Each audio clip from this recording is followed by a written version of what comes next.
I would like to congratulate the Finance Minister for the very good budget that he has presented to us. As far as I have known, this is the only budget that was presented without any additional taxes being imposed on us, particularly at a time when there is emergency and when there is a big influx of refugees coming over from Pakistan. He must be congratulated for having managed to present a budget like this without any additional taxation. Though it is true that there are no additional taxes imposed, quite a number of members have criticized the budget and the proposals that have been presented to us. It is natural because this is the only time when members can criticize the policies and the actions of the government. Anything can be taken up and discussed, and the whole administration of the government can be criticized at the time of the budget discussion. But although Mr. Krishnamachari is so clever as to have managed to present such a budget, he feels irritated over any criticism that is made against him or the government. That is not necessary.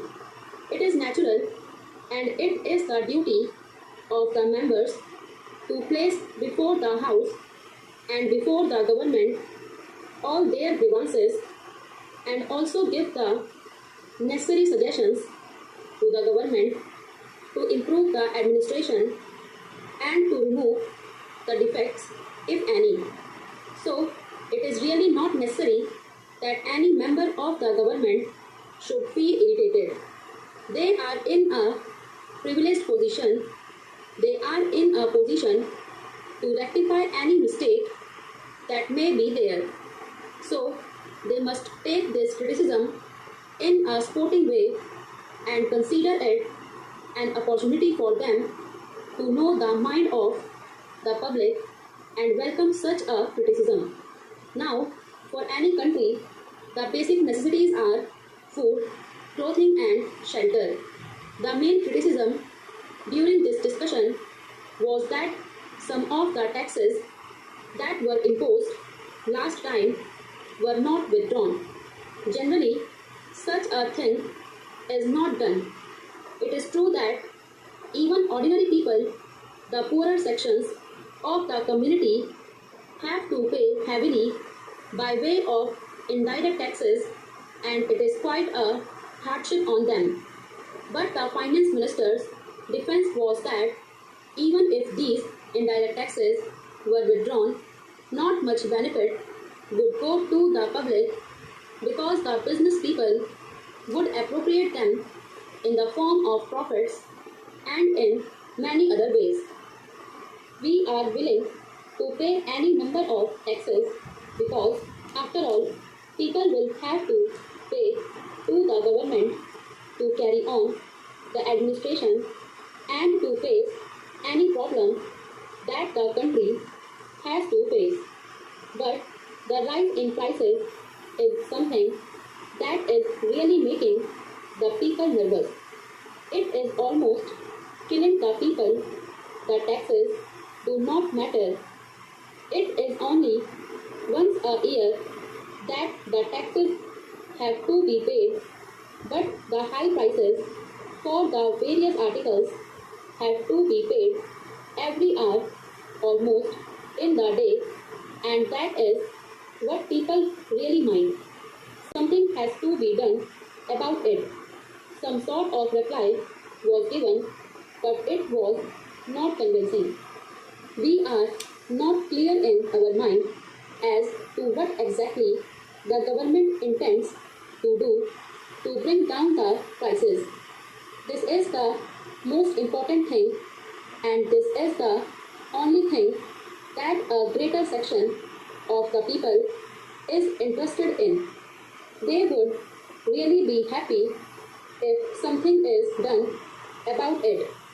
The next thing I said was clothing.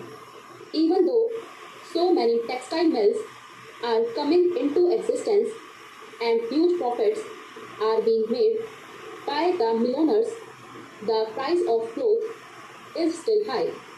More than all, this is the problem of shelter. We have seen during this cold weather how many people in Delhi died for want of shelter. They had to stay on the pavement. It is a disgraceful thing. It is a shameful thing that we have not been able to provide some sort of a minimum shelter, at least for everybody in our country. The corporations of the big cities must be compelled by the union government to build at least some sort of kucha dwellings where these people can go and sleep at night.